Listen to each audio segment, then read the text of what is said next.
kita bisnis cari duit gitu. Perusahaan ini bisa hidup karena ada perputaran uang di situ.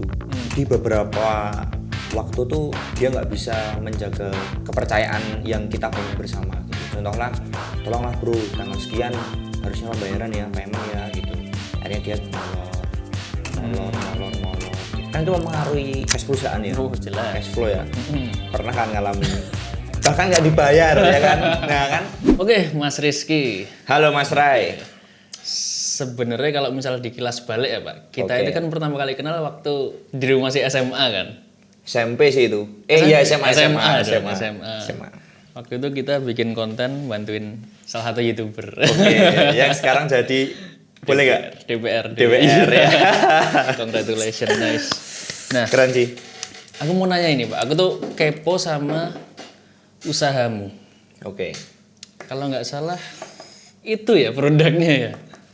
Ya ini hasil kolaborasi kami dengan Kopi Lestari, Elegance Egg Coffee Lestari. Elegance. Elegance, betul. Elegance artinya apa Pak? Boleh jelasin nggak?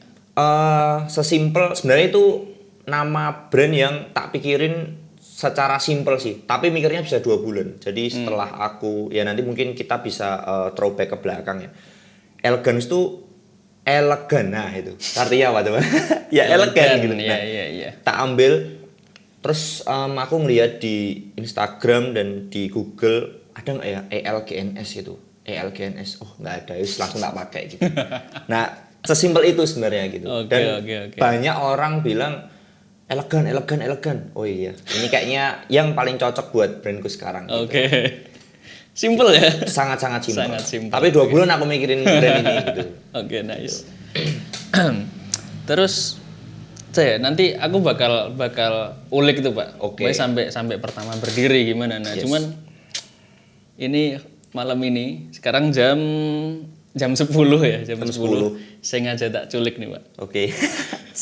Mohon maaf, Anda kan fansnya klub bola ya. Nah, Oke. klub bola tertentu. Yes. Nah, kebetulan lagi main malam ini, cuman nggak jadi nonton karena tak culik di sini. Oke. It's okay ya Mas ya? It's okay. Semoga selesainya lebih cepat ya, biar bisa nonton lah nanti ya gitu.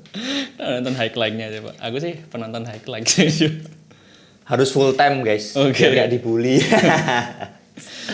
Oke, anyway ngomongin Elegance lagi nih Pak. Aku kepo sama gimana Elegance itu berdiri, dari kapan, terus ya mungkin let's say sejarah ya atau perjuangannya seorang Mas Rizky ngebangun Elegance sampai tahap sekarang. Oke, aku bagi jadi 3 segmen ya. Segmen pertama tuh journey pertama ya. Itu sebenarnya aku di bisnis jersey ya, karena Elegance ini melekat ke jersey itu, custom jersey itu tuh dari 2017 ketika aku SMA itu aku udah bikin brand yang sebelumnya belum bukan Elegance ya cuman bikin ada market, aku ambil, aku maklonin, selesai gitu. Itu dari 2017 ke 2020. Nah 2017 ke 2020 itu masa-masa SMA. SMA. Oke. Betul. Karena opportunity di sekolah itu banyak banget. Di sekolahku dulu tuh ada namanya liga antar kelas, terus ada namanya turnamen antar sekolah, dan itu tiap tahun ada gitu. Jadi opportunity opportunity yang bisa aku ambil di tiap kelasnya itu kan besar ya. Apalagi sekolahku kelasnya banyak gitu. Belum lagi SMA, SMP dan mungkin beberapa fakultas di Jogja itu kan tiap tahun pasti ada pengadaan jersey gitu. Pernah lah ngerasain, kita satu alma mater ya. Yes. Pernah lah ngerasain kayak gitu. Nah, itu jalan-jalan akhirnya keterusan nih gitu. Nah, itu segmen pertama. Segmen kedua, aku dulu pernah kolaborasi bareng temen, tapi tidak sevisi. Tidak satu tujuan, akhirnya aku gagal di 2020 sampai 2023. Elegance itu. Itu belum Elegance. Oh, belum. Itu masih brand satunya. Nah, itu aku gagal, tapi aku di situ berhasil nge-create market yang lumayan fit dan banyak banget pengalaman yang aku dapat di situ. Gimana cara bikin jersey, gimana caranya nge-press dari desain sampai selesai, itu aku belajarnya semuanya di situ. Yang sebelumnya cuma aku maklonin, di tahun itu aku belajar bikin, bener-bener bikin. Ngemal, desain sampai ke selesai gitu, sampai ke kirim. Nah, akhirnya aku nggak cocok dengan tim dan visi kita gitu. Akhirnya aku out. Aku itu bertiga ya. aku out, aku bikin Elegance di 2023 gitu. Nah, 2023. 2023 aku starting Elegance itu 2 bulan. Aku mikirin nama itu pas KKN ku di IKN. Namanya apa ya gitu. Itu aku udah dapat market dan aku diem aja tuh udah ada yang ngechat, Riz mau bikin jersey gitu. Tapi karena brandinganku masih brand yang sebelumnya, jadi ini kayaknya kalau nggak tak manfaatin rugi gitu. Akhirnya aku memutuskan setelah pulang dari KKN, jadi langsung bikin Elegance gitu. Langsung tak bikin brand kitnya, brand guidelines-nya semuanya. Akhirnya aku jalan di situ dari 2023 gitu. Akhirnya aku punya visi jauh dan sampai di 2025 ini aku berhasil bikin tim, bikin market yang lebih oke, dan ke depan nih emang aku fokusin ke industri manufaktur yang emang profesional gitu. Menarik. Berarti Elegance sih basicnya custom jersey ya? Betul. Awal mulanya sih pengennya langsung ke brand ya. Brand yang emang berdiri brand kayak Adidas, Nike gitu. Tapi ternyata modal buat marketing dan basicku kan nggak di marketing ya. Jadi aku fokusin di market awal, mungkin di 5 tahun awal itu fokusku gimana caranya bikin produk yang bagus. Aku butuh supply yang banyak. Maka dari itu aku turunin mesin-mesin yang mumpuni kayak jahit, print press semuanya itu untuk gimana caranya bisa bikin produk yang bagus. Nah itu butuh supply ya. Nggak mungkin kalau Elegance berdiri langsung banyak yang masuk kan, itu sangat-sangat tidak mungkin kalau kita nggak bakar uang. Setuju nggak? Nah akhirnya aku cari market brand yang dia nggak punya produksi, dan di situ aku berhasil masuk ke market yang brand-brand yang nggak punya produksi, aku masukin ke situ dan dia sustain sampai sekarang gitu. Nah akhirnya aku bisa bentuk produk yang bagus, produk yang oke, dan bisa nge-R&D beberapa produk yang mungkin sekarang ada beberapa tim liga yang make produk yang kita produksi juga gitu. Nah di sisi lain di 2025 aku baru ngebangun brand yang literally brand yang bisa dikatakan aku bakar uang di situ. Brand Elegance gitu. Bentuknya apa? PT? Ke depan pasti bakal ke sana ya. Pasti bakal ke arah PKP dan lain-lain karena emang concern kita ke instansi pemerintah dan corporate yang sebelum-sebelumnya pasti juga ya pernah merasain lah ya, pasti butuh yang namanya harus PKP gitu, harus ada bisa ngeluarin faktur pajak dan lain-lain. Nah karena sekarang aku masih CV, ke depan pasti bakal tak ajuin buat ke arah situ. Berarti sekarang ini masih di tahap UMKM? Masih di UMKM. Keren UMKM sih. UMKM masih bayar pajak 0,5%, PH final 0,5%. Sambil ngopi aman lah Pak? Ngopi. Ini kopinya luar biasa ini. Kopimu apa? Aku top one di Jogja coffee sih. Aku selain coffee kalau take away sangat-sangat jarang gitu. Ini apa? Nescafe Pak. Nescafe. Simple Pak, serius. Simple. Ini berapa nih? 9.000. Sangat oke sih. Ini kayaknya banyak banget ya di pinggir kayaknya lagi. Nah, kan sekarang banyak konsep apa ya? Kontainer. Oh iya, kontainer. Sekarang enak juga kok. Iya sih, aku sekali sih nyoba ini di depan mana ya? Di yang gerobakan tapi bukan yang ini. Aku nyoba aja. Tapi ya nggak kalah oke sama coffee shop sih. Malah endorse Nescafe gitu. Oke. Semoga masuk ya Nescafe ya di konten kita. Boleh sih. Terus anyway, tadi kan menurutku menurutku udah bahasan yang mungkin agak awam tentang bisnis gitu loh, kayak gimana caranya orang tuh ngerti Elegance itu apa, maksudnya selain custom jersey itu bisa apa gitu loh. Sebenarnya ya, kalau sekarang ya di lini sekarang, kalau udah ngelihat Elegance itu pasti berkaitan sama jersey sportwear gitu. Jadi di lini lain, di bisnis lain ya nggak ada gitu. Jadi ketika orang ngetik di Instagram ya Elegance sportwear gitu, atau ngelihat Rizky Maji di Instagram, pasti orang-orang ngelihat oh ini custom jersey gitu. Oh ini bisa bikin jersey sport atau mungkin baju untuk olahraga gitu, untuk lari, untuk yang lain-lain. Pasti ke arahnya ke situ sih gitu. Oke. Ada ini nggak Pak? Prinsip atau apa yang kamu pegang buat ngedevelop bisnismu? Prinsip sih sebenarnya ya, karena aku masuk UMKM ya, aku tergolong masih awal dan masih muda di bisnis ini gitu. Aku masih berjalan ya 3 tahun gitu. Aku ngelihat teman-teman yang udah jalan di Jersey itu tuh masih menggunakan sistem one man show. One man show tuh aku owner ya aku bisa ngelakuin semuanya gitu. Nah, aku coba bikin prinsip di dalam hidupku dan di bisnis ini, gimana bisnis ini tuh jalan gitu ya, dengan salesnya, dengan sistemnya, dengan dengan alurnya, semuanya itu dijalankan sama orang yang bukan owner. Jadi owner gimana caranya terlepas dari bisnis itu. Tapi aku kurang setuju dengan yang namanya autopilot. Aku kurang setuju karena apa, bisnis yang lagi rintisan itu nggak bisa ditinggal Mas gitu. Jadi agree. aku sangat setuju kalau bisnis ini harus berkembang, harus jalan sendiri, itu sangat setuju. Tapi nggak bisa kalau ini bisnis ini ditinggal gitu. Jadi aku gimana caranya bikin sistem, ya aku bilang prinsip dalam hidupku ya. Aku sangat strict dengan bisnis yang itu tuh yang ngejalanin tim lah gitu. Jadi bukan diri sendiri. Aku pengen mencoba mengarahkan timku tuh ke arah situ gitu. Dan di posisi ini alhamdulillah udah jalan lah sesuai cash flow dan lain-lain, semua udah ada tim yang ngatur gitu. Nah mungkin prinsip awalku di situ. Dan entah ini bener enggak atau gimana, tapi menurutku ini saya cukup berhasil untuk membangun tim ini gitu. Di situ. Ngomongin one man show tadi Pak. One man show, okay. Berarti dirimu kan bikin Elegance 2023.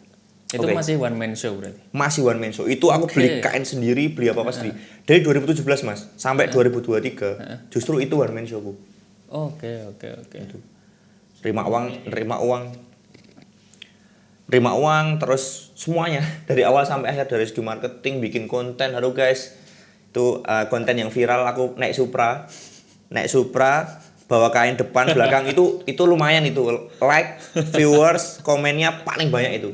Gitu. Itu lumayan sih. Nah, itu di era-era masa-masa one man show. Aku sempat lihat juga. Iya, itu sangat lucu sih, tapi ya ini perjuanganku gitu. Jadi dulu aku nge-create Elegance tuh nih gitu.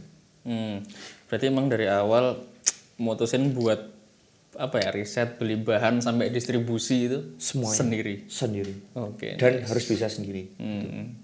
Tapi sekarang udah enggak lah ya. Insya Allah sudah ada tim yang ngurus di masing-masing alur lah gitu. Sekarang udah berapa orang kru Pak?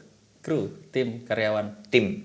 Aku setuju bilangnya tim. Ada 25 tim.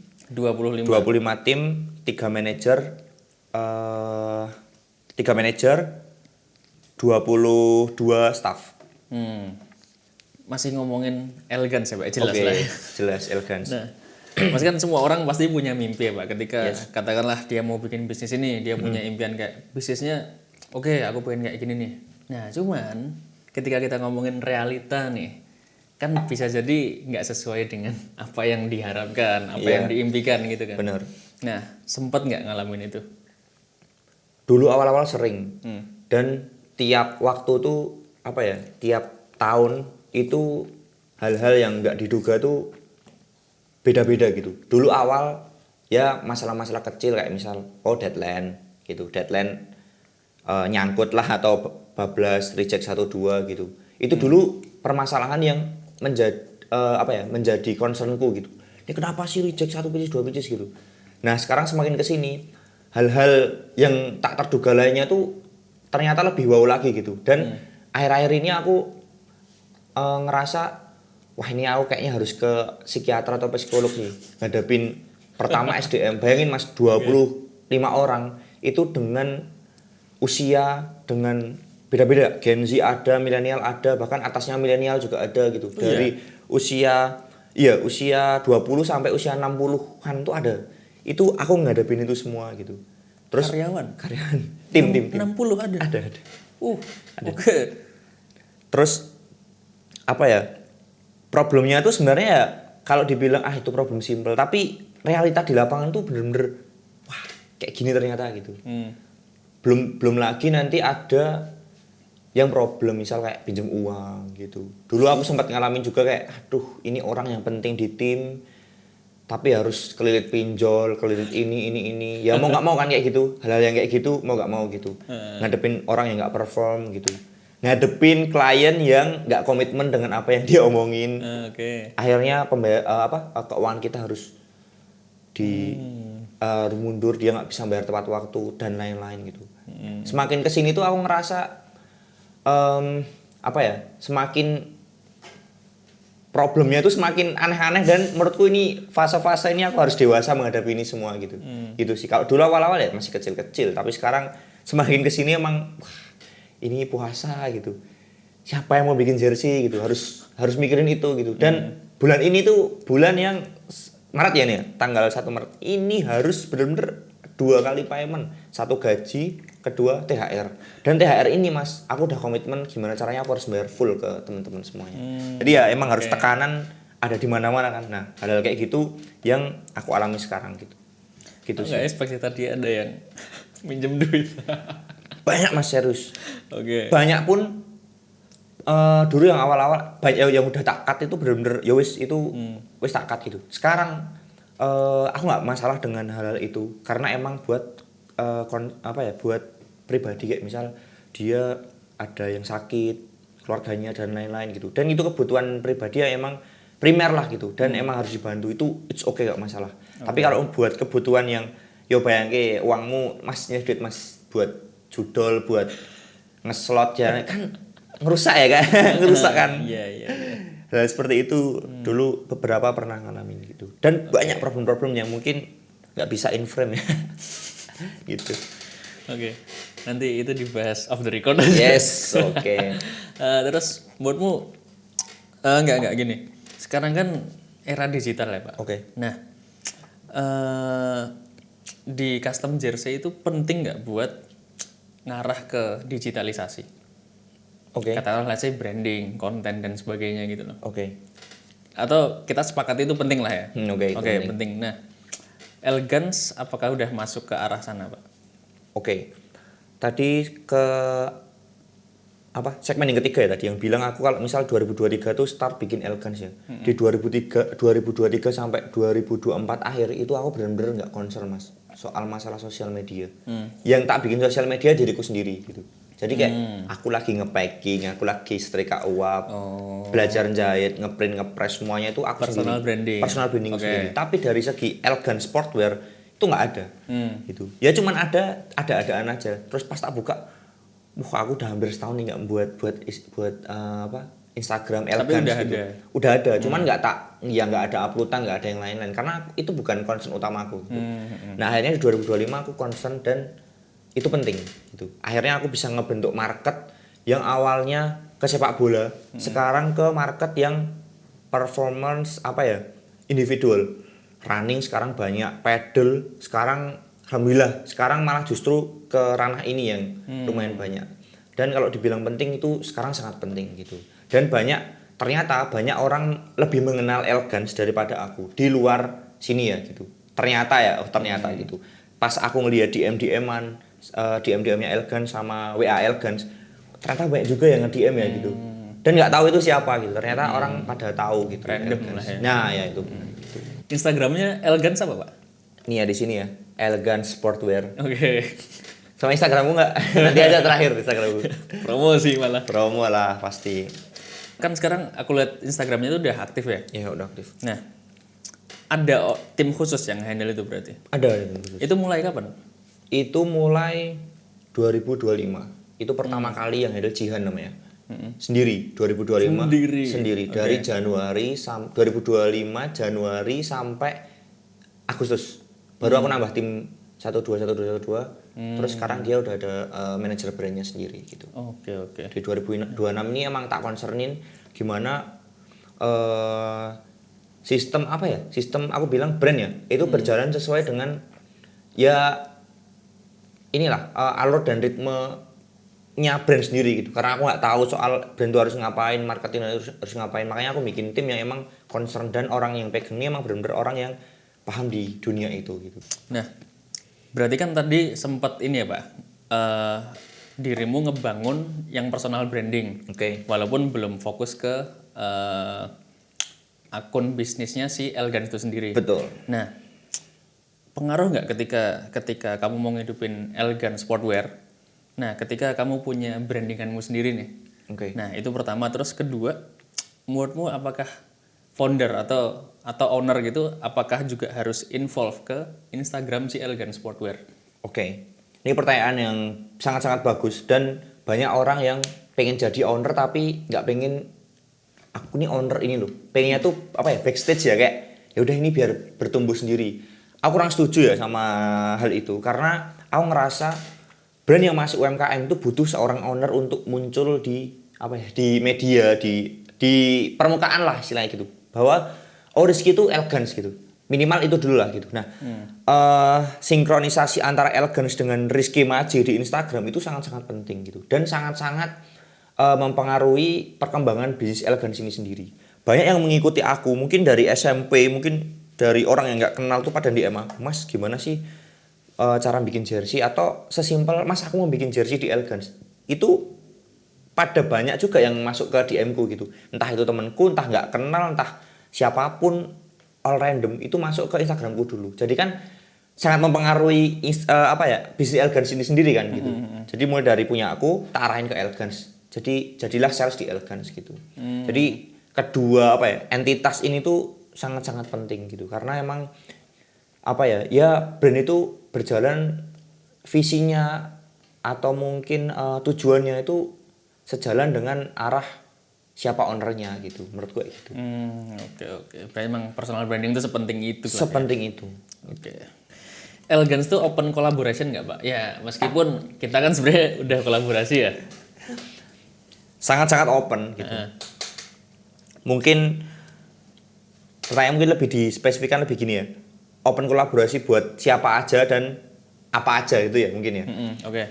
kita kolaborasi banyak ya nggak cuman dari segi apa ya brand to brand atau dibilang mungkin komunitas to brand nggak tapi kita kolaborasi banyak hal salah satunya kita bentuk Selka ini ya Pak ya jadi ini salah satu kolaborasi yang sangat-sangat justice lah menurutku karena Justice. aku ngerasa bahwa ini bakal meningkat dari segi kontenku dari segi semuanya termasuk dari pribadiku sendiri aku konten pakai ini tempat ini gitu jadi sangat-sangat oke lah gitu. Nah kalau kolaborasi dari dalam bentuk yang lain ya misal komunitas atau mungkin klub atau mungkin apa ya instansi itu sangat-sangat terbuka banget gitu. Mungkin nggak cuman dari segi pembelian aja ya kita bisa kasih cashback atau mungkin kita bisa kasih aktivasi apa yang mungkin dia minta gitu kayak kemarin kita kolaborasi dengan event pedal dia minta aktivasi ini kita juga bisa gitu kita sama-sama apa ya bertukar value lah gitu. Gitu. Oke. Atau mungkin kalau misal ada yang mau request kolaborasi bentuk seperti apa gitu ya. Terbuka juga lah ya. Sangat-sangat terbuka gitu. Oke. Nah, ngomongin tentang kolaborasi, means kerjasama atau atau partneran lah ya. Oke. Kira-kira dalam ngebangun bisnis nih Pak, itu kerjasama itu juga perlu nggak? Membangun bisnis kerjasama perlu apa enggak? Bentuknya seperti apa dulu? Kalau aku ngelihat beberapa kolaborasi ada yang nggak tolak juga, tapi ada yang approve contohnya sama Worka ya, Elegance Worka. Lebih ke aku ngelihat visinya orang yang mau sama-sama kita tuh apa gitu. Itu dulu sih visinya. Kalau misal kita beda visi ya udah cut off gitu. Sebelumnya aku soalnya beberapa ada yang udah jalan beda visi ya udah cut off gitu. Oke, ini menarik. Nah, berarti ada red flag dalam pemilihan partnership itu kan? Jujur iya sih. Nah, apa contoh red flag menurutmu Pak? Aku lebih ke personality-nya orangnya dulu sih. Kalau personality orangnya dan background-nya dia itu tuh dari awal dia buka bisnis tuh nggak ada problem dengan orang lain dan lain-lain, itu kemungkinan besar lolos saringan pertama lah gitu. Dan dia nggak mainan uang, nggak mainan hal yang menurutku apa ya? Menurutku itu tuh hal yang nggak penting. Terus kayak dari segi komunikasi juga kayak dia pernah dicari orang karena ini nggak ngubungi dan itu udah auto cut sih gitu. Tapi kalau dari segi komunikasi itu juga oke. Misal kayak aku chat dia cepet balesnya, responnya bagus, diajak ketemu enak dan lain-lain. Terus apapun problemnya kita bisa selesai di satu meja, satu tempat, yuk kita ketemu selesaiin masalahnya selesai. Nah itu mungkin kita bisa gitu. Karena emang aku jujur agak sensitif ya sama orang, apalagi dia mau ngajak partnership sama aku gitu. Itu sangat-sangat sensitif. Kalau nggak sesuai, aku mending nggak usah gitu. Gitu. Ada pengalaman ini Pak? Pengalaman yang ya kurasa semua pebisnis tuh kalau udah bertahan lebih dari 4 tahun ya, kurasa pernah lah punya partner yang dalam tanda kutip tolol. Aduh, Atau ya scam dan sebagainya gitu loh. pasti ada, Pak. Pasti ada. Kalau tolol enggak sih, tapi mungkin aku tadi garis bawahi soal visi ya. Visi nih, visi sebuah brand yang pengen aku bentuk itu seperti ini. Kita bisnis cari uang ya, cari duit gitu. Perusahaan ini bisa hidup karena ada perputaran uang di situ gitu. Nah, aku di beberapa waktu tuh ya bukan dibohongi sih, tapi lebih ke dia nggak bisa menjaga kepercayaan yang kita bangun bersama gitu. Contohlah, tolonglah bro, tanggal sekian harusnya pembayaran ya, payment ya gitu. Akhirnya dia molor gitu. Nah, kan itu mempengaruhi cash perusahaan ya. Oh, jelas. Cash flow ya. Pernah kan ngalamin. Bahkan nggak dibayar ya kan. Nah kan itu hal kita mau bisnis suruh bikin project tapi nggak dibayar, ini karena piye gitu loh. Ya kan? Kira gotong royong. Iya benar.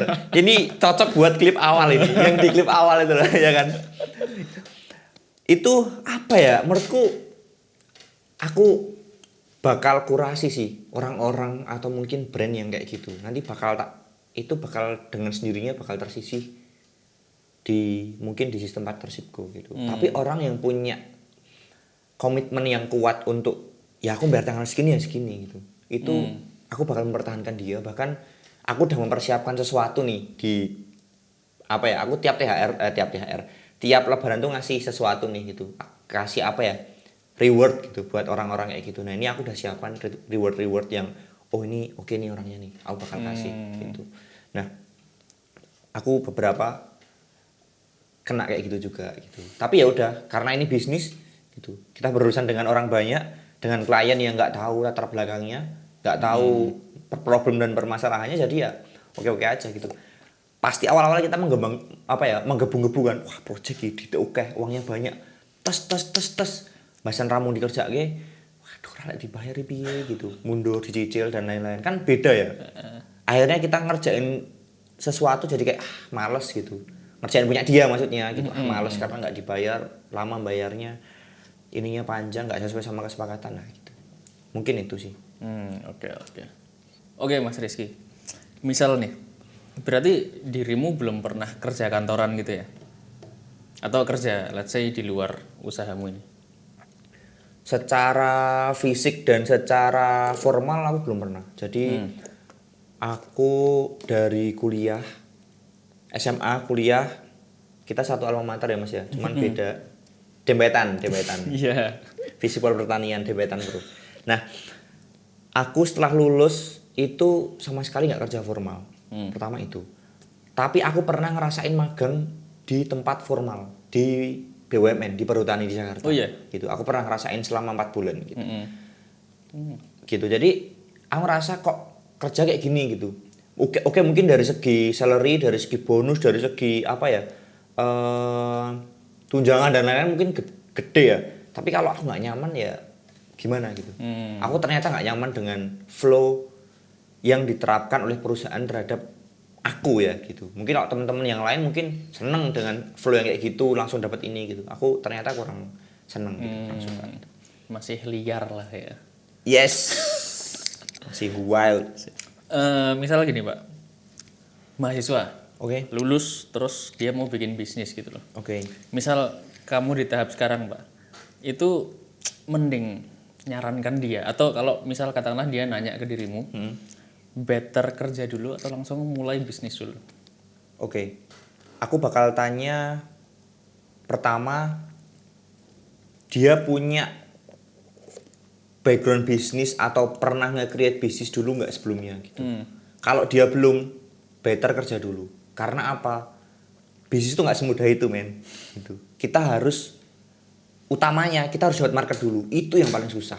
Kita mungkin bisa bisa semuanya. Mungkin bisa bikin jersey, bisa semuanya, bisa pegang kamera dan lain-lain.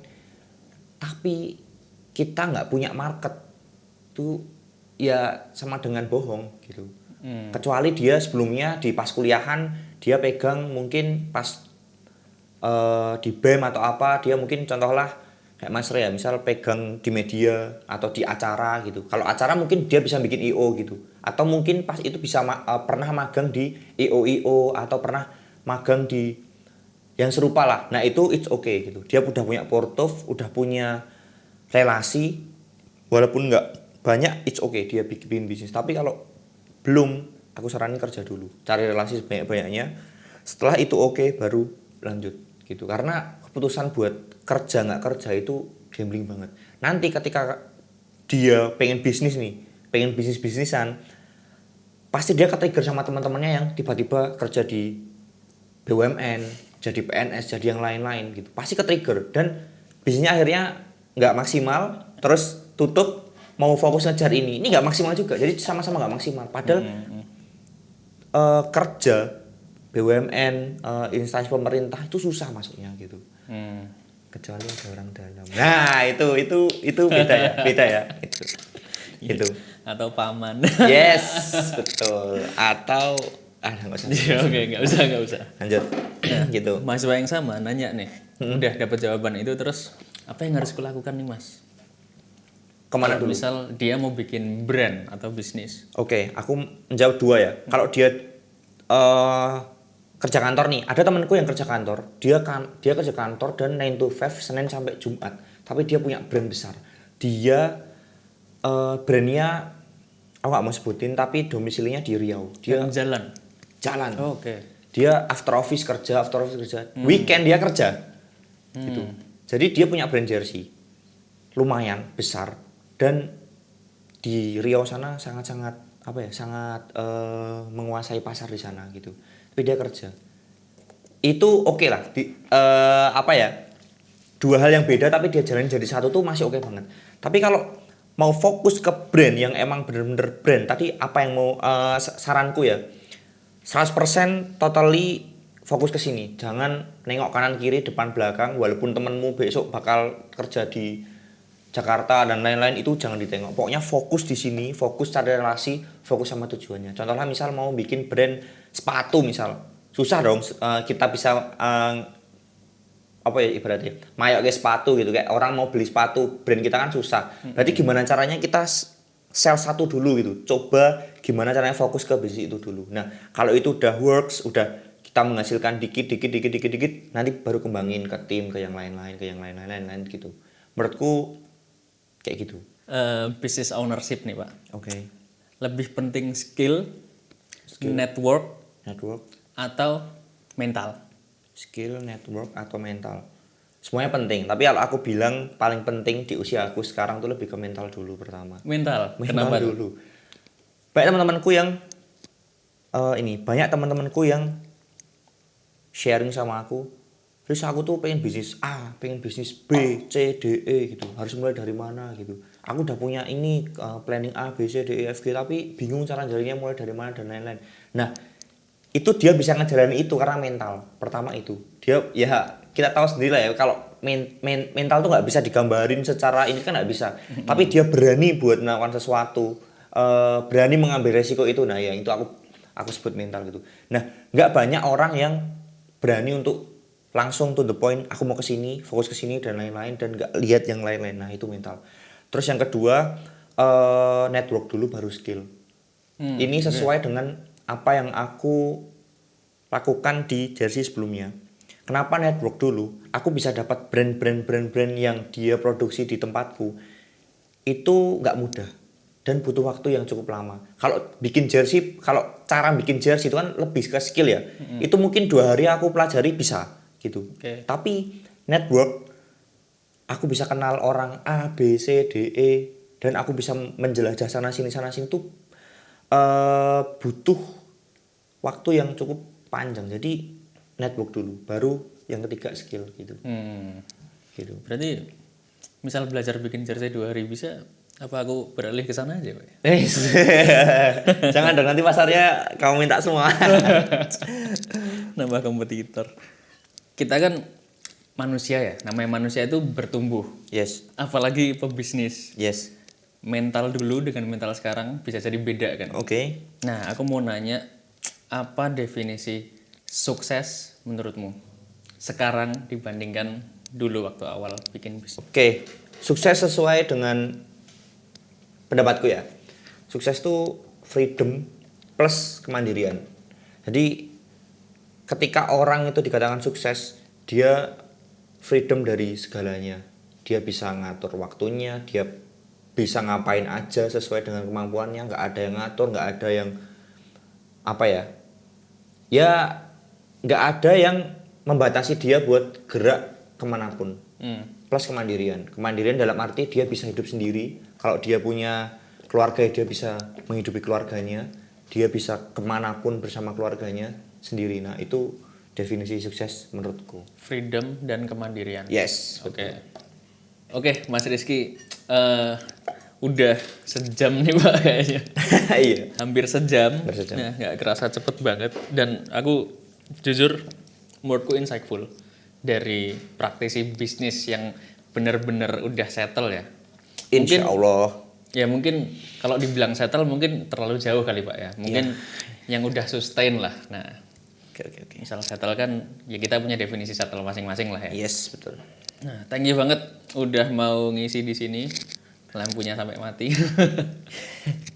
Terus ya, makasih banyak. Kita salaman dulu. Makasih Mas Ray atas waktunya. Kita next ntar diskusi apa lagi ya? Mungkin siapa tahu ini FYP terus Ada pertanyaan. ada kali ya? pertanyaan dan mungkin ada pembahasan yang lain mungkin.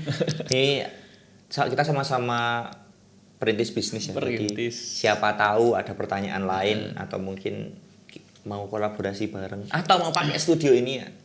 Monggo. Drop aja lah diskusi di komen. Oke. Thank you. Thank you. Semoga MU menang.